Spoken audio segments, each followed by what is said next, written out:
अस्सलाम वालेकुम। आज से हमारा चैप्टर नंबर 9 स्टार्ट हो रहा है, एलिमेंट्स ऑफ सी लैंग्वेज। तो सबसे पहले है इसमें what is an identifier, discuss two types of identifiers in C. तो आइडेंटिफायर कहते किसको हैं, इसकी डेफिनेशन यहाँ से देख लें। Are the name use to represent variable, constants, types, functions and labels in the program. ये वो सारी चीज़ें हैं जो कि सी लैंग्वेज के अंदर यूज़ होती हैं। वेरिएबल्स यूज़ होते हैं, कांस्टेंट यूज़ होते हैं, फंक्शंस यूज़ होते हैं। ये होते क्या हैं, ये हम आगे पढ़ेंगे। अभी साथ साथ हम इसी चैप्टर में काफ़ी सारी चीज़ें कवर करेंगे हम कि ये बेसिक कॉन्सेप्ट सी लैंग्वेज में जो बेसिक चीज़ें यूज़ हो रही हैं वो, ठीक है। तो फिलहाल आप सिर्फ ये करें कि उन सब का जो आप नाम रखते हैं, जैसे कोई वेरिएबल है तो उसका जो आप नाम रखेंगे, या कोई कांस्टेंट यूज़ करें तो उसका कोई नाम रखेंगे। तो जो भी चीज़ें आप सी लैंग्वेज के अंदर यूज़ करते हैं उनका जो नाम आप रखते हैं उसको आइडेंटिफायर कहते हैं, ठीक है। आइडेंटिफायर का मतलब इंग्लिश का ही वर्ड है। आइडेंटिफायर का मतलब ऐसी चीज़ जो किसी चीज़ को आइडेंटिफाई करने के लिए, उसकी शनाख्त करने के लिए यूज़ हो रही है। जैसे आपको आइडेंटिफाई करने के लिए आपका नाम यूज़ होगा, तो इसी तरह सी लैंग्वेज के अंदर भी कोई भी चीज़ है उसको आइडेंटिफाई करना है तो आप उसका नाम रखेंगे। वो जो नाम होगा उसको आप आइडेंटिफायर बोलेंगे, ठीक है। Identifier is an important feature of all the computer languages, ठीक है। सही है, नीचे आ जाए। An identifier in C language में कंसिस्ट ऑफ 31 कैरेक्टर्स, ठीक है। आइडेंटिफायर होता क्या है?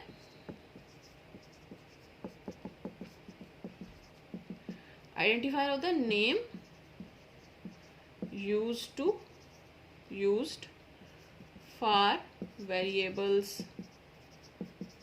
कांस्टेंट्स, फंक्शंस, etc, ठीक है। इन सब चीज़ों के लिए आप जो नाम यूज़ करते हैं वो आइडेंटिफायर होता है। और इसमें जो है वो 31 कैरेक्टर्स, यानी कि जो नाम होता है वो आप 31 कैरेक्टर्स पे कंसिस्ट कर सकता है। इससे ज़्यादा बड़ा नहीं हो सकता, ठीक है। इससे छोटा हो सकता है, ज़रूरी नहीं है कि 31 ही हो। जैसे आपका नाम है तो आप, जैसे हमने डेटाबेस में हमने पढ़ा था कि आप कोई नाम की फील्ड बना रहे हैं तो आप उस पर लिमिट सेट कर देते हैं कि इसमें जो वैल्यू 25 से ज़्यादा नहीं होनी चाहिए। तो इसी तरह से लैंग्वेज में भी एक लिमिट सेट है कि जो भी आप आइडेंटिफायर का नाम रखेंगे वो 31 कैरेक्टर से बड़ा नहीं होना चाहिए, उससे छोटा हो सकता है, ठीक है। आगे इसके कुछ रूल्स हैं। The first character must be N alphabet और अंडरस्कोर, कि जब भी आप किसी आइडेंटिफायर का कोई नाम रखने लगे होंगे तो उसका जो फर्स्ट कैरेक्टर होगा वो एक अल्फ़ाबेट होगा या अंडरस्कोर होगा, यानी कि जो पहला कैरेक्टर, ये रूल्स हैं, ये आपको याद करने पड़ेंगे, ठीक है। यूजुअली आप जैसे आपका देखें, आपका नाम है, आपका नाम किसी डिजिट से तो नहीं स्टार्ट हो रहा। आप जैसे, यानी कि कोई भी ह्यूमन बीइंग का नाम है तो हमेशा किसी अल्फ़ाबेट से ही स्टार्ट होगा। तो इसी तरह से हमारे पास जो सी लैंग्वेज में भी ये फिक्स है कि आपने किसी चीज़ का कोई भी नाम रखना है तो वो आपके पास उसका जो फर्स्ट कैरेक्टर होगा, यानी कि जो स्टार्टिंग कैरेक्टर होगा वो क्या हो सकता है, या तो अल्फ़ाबेट होगा या आपके पास अंडरस्कोर होगा। अंडरस्कोर इसको कहते हैं जो नीचे एक लाइन होती है, ठीक है, इसको अंडरस्कोर कहते हैं। Identifier must consist of only alphabets, और इसके अंदर जो है वो क्या क्या चीज़ें हो सकती हैं, अल्फ़ाबेट्स भी हो सकते हैं, डिजिट्स भी हो सकते हैं और अंडरस्कोर भी हो सकता है। ये तीनों चीज़ें हो सकती हैं। और तीसरी चीज़ है reserve word can not be used. Reserve word कहते हैं किसको, ये हम आगे पढ़ते हैं। तो फिर अभी अब साथ ही हम नेक्स्ट टॉपिक करते हैं, इसी के बारे में ही है कि रिजर्व वर्ड जो है वो आप can not be used as a identifier name, ठीक है। तो ये हमारे पास कुछ रूल्स हैं, ये हम आगे भी पढ़ेंगे। ये तीनों चीज़ें जब हम आगे वेरिएबल्स वाला टॉपिक पढ़ेंगे उसमें भी पढ़ेंगे तो तब आपको ज़रा ज़्यादा क्लियर हो जाएगा, ठीक है। तो ये हमारे पास जो है वो फिलहाल आप इसकी डेफिनेशन कर लें और आपको ये पता होना चाहिए कि 31 कैरेक्टर्स जो है वो लिमिट होती है, ठीक हो गया। टाइप्स हैं इसकी दो तरह के हैं, स्टैंडर्ड आइडेंटिफायर है और यूज़र डिफाइंड आइडेंटिफायर है। स्टैंडर्ड कौन से होते हैं? Type of identifier that has special meaning in C, यानी कि सी लैंग्वेज के अंदर कुछ आइडेंटिफायर्स हैं जो सी लैंग्वेज ने पहले से स्पेसिफाई कर दिए। जैसे हमने पीछे पढ़ा था चैप्टर नंबर 8 में कि इंक्लूड है या वॉइड मेन हो गया या इस तरह के stdio.h, तो यानी कि ये ऐसे वर्ड्स थे जो कि सी लैंग्वेज ने पहले से स्पेसिफाई कर दिया और मैंने आपको बताया था कि जैज इट इज़ ही आपने यूज़ करने हैं, आप इसमें कोई चेंज नहीं कर सकते। तो वो हमारे पास स्टैंडर्ड आइडेंटिफायर है। स्टैंडर्ड कौन से होते हैं? जो कि already defined in C language, यानी कि सी लैंग्वेज के अंदर आपने पहले से डिफाइंड कर दिया और वो उसी तरह से ही यूज़ होंगे, ठीक है। जैसे कि इन्होंने एग्जांपल दी हुई है प्रिंट एफ है, स्कैन एफ, ये हम आगे पढ़ेंगे, इनपुट आउटपुट के लिए होते हैं। इसी तरह एक और एग्जांपल दी हुई है stdio डॉट एच, जो भी हमने पढ़ी। आप कोई भी एग्जांपल दे सकते हैं, जैसे इंक्लूड हो गया, हैश का वर्ड लिखते हैं, वॉइड मेन लिखते हैं, आप आगे ब्रैकेट लगाते हैं, वो सारा वो सब स्टैंडर्ड चीज़ें हैं, ठीक है। दूसरी चीज़ है user defined. User defined identifier कौन से होते हैं? A type of identifier that is defined by the programmer to access memory location is known as user defined identifier। यानी कि ऐसे आइडेंटिफायर जो कि आपने यानी कि आप खुद जो बंदा प्रोग्राम लिख रहा है, जैसे अब आप प्रोग्राम लिखेंगे तो आपने खुद से कोई आइडेंटिफायर बना दिया, हम खुद से बिल्कुल बना सकते हैं, कोई मुश्किल नहीं होती। वही जो 3 रूल अभी हमने पढ़े हैं कि नाम का पहला जो है वो आप अल्फ़ाबेट से स्टार्ट करें, दरमियान में डिजिट लगा दें, कोई रिजर्व वर्ड यूज़, यानी कि वो रूल्स को फॉलो करते हुए आप खुद से भी आइडेंटिफायर बना सकते हैं, कोई मुश्किल चीज़ नहीं होती है, ठीक है। तो यूज़र डिफाइंड कौन से होते हैं? जो हम बनाएंगे, नाम से ही ज़ाहिर है यूज़र डिफाइंड, जो यूज़र बनाएगा, प्रोग्रामर बनाएगा। और स्टैंडर्ड कौन से होते हैं? जो किसी लैंग्वेज में ऑलरेडी डिफाइन कर देंगे। अब जैसे एग्जांपल दी हुई है कि some example of user defined identifier are a, यानी कि आप यही था ना कि आप अल्फ़ाबेट से स्टार्ट करें, तो मैंने ए लिख दिया, बिल्कुल करेक्ट है ये। इसी तरह मैंने एक और लिख दिया मार्क्स, ये भी बिल्कुल करेक्ट है। मैंने लिख दिया M_, आगे ये इस तरह से लिख दिया, ये भी बिल्कुल करेक्ट है। उसमें यही था कि आप अंडरस्कोर बीच में लगा सकते हैं, मैं इस तरह से भी लिख सकती हूँ marks1, ये भी बिल्कुल ठीक है कि स्टार्ट जो है अल्फ़ाबेट से हो रहा है, आगे डिजिट भी आ रहा है बीच में, ठीक है। तो इस तरह से आप रूल्स को फॉलो करते हैं, और 31 कैरेक्टर से सारे छोटे भी हैं, ठीक है। तो रूल्स को फॉलो करते हुए आप जो है वो कोई भी आइडेंटिफायर बना सकते हैं। अच्छा जी, नेक्स्ट हमारा टॉपिक है कीवर्ड। जो अभी हमने पीछे बात की थी कि सी लैंग्वेज के अंदर आप रिजर्व वर्ड्स जो होते हैं उनको आप आइडेंटिफायर के नाम के तौर पे यूज़ नहीं कर सकते। तो ये उसी की बात अभी हम करने जा रहे हैं। रिजर्व वर्ड क्या होते हैं? ये कीवर्ड और रिजर्व वर्ड एक ही चीज़ है। कीवर्ड हो गया या रिजर्व वर्ड। रिजर्व वर्ड ऐसी चीज़ होती है, रिजर्व का क्या मतलब होता है कि आपने इस चीज़ को किसी के लिए स्पेसिफाई कर दिया। रिजर्व, जैसे आप रेस्टोरेंट में जाएं तो वहाँ पे अक्सर टेबल्स पे वो बोर्ड सा लगा होता है कि रिजर्व्ड, ठीक। इसका मतलब है कि वो वहाँ पे किसी ने बुक करवाया हुआ है पहले से, आप नहीं ले सकते। तो ऐसे रिजर्व वर्ड भी इसी चीज़ को कहते हैं, ऐसे वर्ड जो किसी लैंग्वेज के अंदर पहले से किसी स्पेसिफिक पर्पस के लिए रिजर्व कर दिए गए हैं, फिक्स कर दिए गए हैं, आप उनको यूज़ नहीं कर सकते। वो उसी पर्पस के लिए यूज़ होंगे जिसके लिए सी लैंग्वेज ने उनको फिक्स किया है। जैसे कि इंक्लूड था, stdio डॉट एच है, वॉइड मेन है, ये सब रिजर्व वर्ड्स हैं, ठीक है। तो इसकी डेफिनेशन क्या है हमारे पास? Is a word in C language that has a predefined meaning and purpose. कौन से वर्ड्स हैं? यानी कि जिनका पहले से कोई ना कोई मतलब स्पेसिफाई पहले से कर दिया गया, आप उसको चेंज नहीं कर सकते, ठीक है। Words that have pre defined का वर्ड इसमें बहुत इंपॉर्टेंट, यानी कि पहले से जो है वो इसका मतलब, मीनिंग एंड पर्पस के, किस पर्पस के लिए यूज़ होंगे वो पहले से डिफाइन कर दिया गया सी लैंग्वेज के अंदर, उसको हम कहते हैं कि ये हमारे पास कीवर्ड है या रिजर्व वर्ड है। The meaning and purpose of keyword is defined by the developer of language, यानी कि जिसने लैंग्वेज बनाई है, जो लैंग्वेज का डेवलपर होगा, उसने जो है वो ये मीनिंग बताया है। It can not be changed or redefined by user, user इसको चेंज नहीं कर सकता। Keywords can be use for the same purpose for which it is defined, जिस पर्पस के लिए उसको डिफाइन किया गया है उसी पर्पस के लिए यूज करेंगे, इसके अलावा किसी पर्पस के लिए आप इसको यूज नहीं कर सकते, ठीक हो गया। और ये बहुत इंपॉर्टेंट चीज़ है कि keywords are written in lower case. Keyword जो होते हैं, कीवर्ड्स हमेशा आप स्मॉल लेटर्स में लिखेंगे, कभी भी बड़े लेटर्स में आपको कीवर्ड लिखा हुआ नज़र नहीं आएगा। जैसे हमने पीछे भी देखें, इंक्लूड था, वॉइड मेन है, stdio, ये सारे हमेशा आप लोअर केस में लिखेंगे। ये बड़ी इंपॉर्टेंट चीज़ है।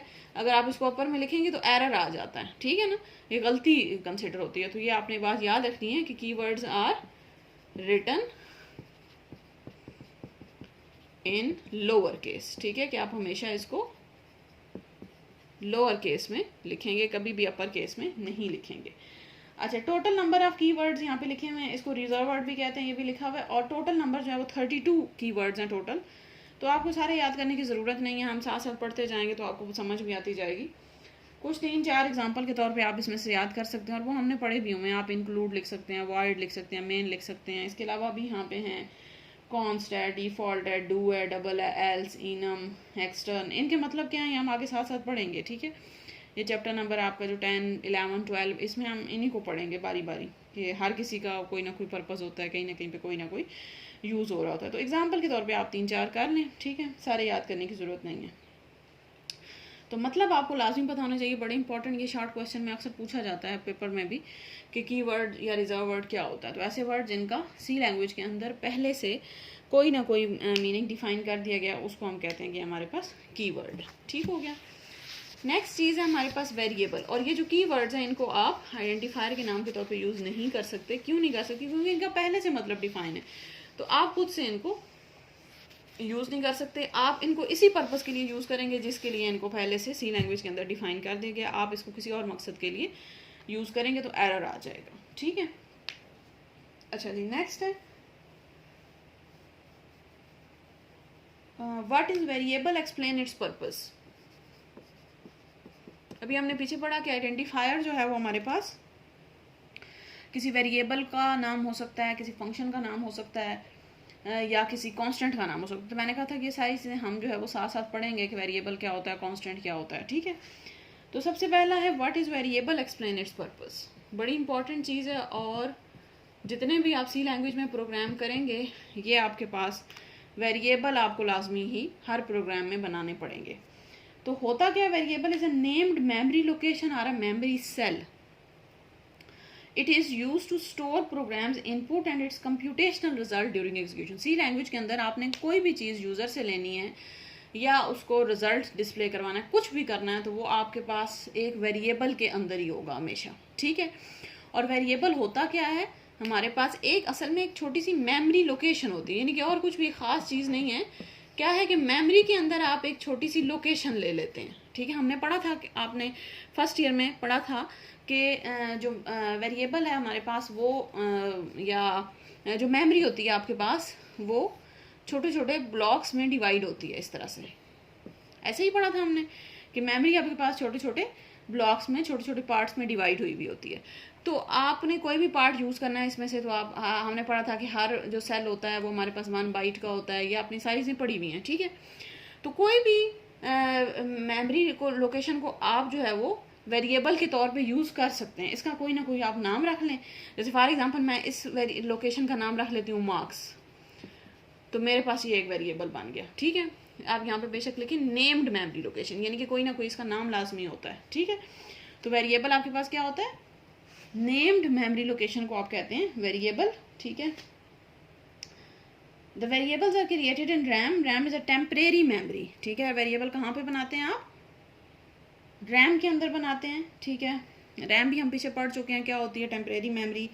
That is why the data stored in the variable is also temporary. ठीक है, यानी कि डाटा टेम्परेरीली आप स्टोर करते हैं, उसके बाद उसमें से रिमूव कर सकते हैं। ठीक है, जब तक आपका प्रोग्राम आउटपुट देगा तो आपको उतनी देर के लिए डाटा स्टोर होता है। ठीक हो गया, बस इतनी इसमें डेफिनेशन काफ़ी है।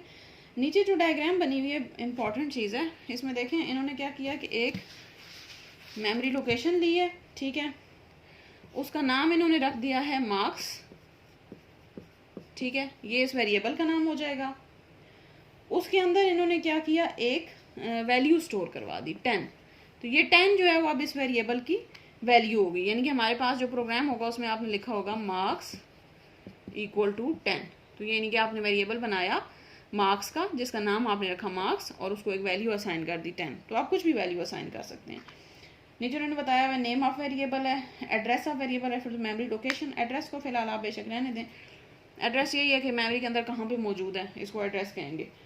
और कंटेंट्स ऑफ वेरिएबल क्या है कि आपके पास इस वेरिएबल के अंदर जो वैल्यू स्टोर है उसको इसके कंटेंट्स कहते हैं। तो ये हमारे पास इसका नेम है और ये हमारे पास इसका कंटेंट, यानी कि इसके अंदर जो वैल्यू स्टोर है, आप इसको वैल्यू भी कह सकते हैं, जो इन्हीं कंटेंट कहें। ठीक हो गया, तो ये हमारे पास जो है वो वेरिएबल है। बहुत ही इंपॉर्टेंट चीज़ है। क्या होती है, हम मेमोरी के अंदर किसी भी ब्लॉक को, किसी भी सेल को कोई नाम असाइन कर देते हैं, तो हम कहते हैं कि हमारे पास एक वेरिएबल बन गया है। ठीक है, और ये जो वेरिएबल होता है इसके अंदर आप कोई ना कोई वैल्यू स्टोर कर सकते हैं, और एक वेरिएबल के अंदर आप एक ही वैल्यू स्टोर कर सकते हैं। ठीक है, और ये वैल्यू, वेरिएबल का मतलब, वेरिएबल ऐसी चीज़ होती है, जो मैथ्स वाले स्टूडेंट्स हैं उनको पता होगा कि वेरिएबल आप ऐसी चीज़ को कहते हैं जिसकी वैल्यू चेंज हो सकती है। ठीक है, तो अब जैसे मैंने इसमें पहले 10 स्टोर किया तो मैं इसकी वैल्यू बाद में 20 कर सकती हूँ, कोई फ़र्क नहीं पड़ता। अभी हमने पढ़ा कि ये टेम्परेरी है, तो बाद में जब रिमूव हो जाएगी आप इसमें 20 स्टोर कर दें। इसी वेरिएबल में मैं बाद में 30 भी स्टोर कर सकती हूँ, तो यहाँ पे 30 हो जाएगा। ठीक है, तो ज़रूरी नहीं होता कि फ़िक्स वैल्यू। वेरिएबल का मतलब ये ऐसी चीज़ है कि जो जिसमें वैल्यू में चेंज आ सकता है। वेरिएबल कहते ही उस चीज़ को है कि जिसकी वैल्यू आपके पास चेंज होती रहती है, ठीक है। तो ये हमारे पास जो है वो एक वेरिएबल बन जाएगा, जिसमें हमारे पास हमने पहले मार्क्स की वैल्यू 10 स्टोर की थी, अब हमने 30 स्टोर कर दी, ठीक है। चलिए ठीक है, नेक्स्ट वाला टॉपिक जो है वो हम कल के लेक्चर में कवर करेंगे। Thank you.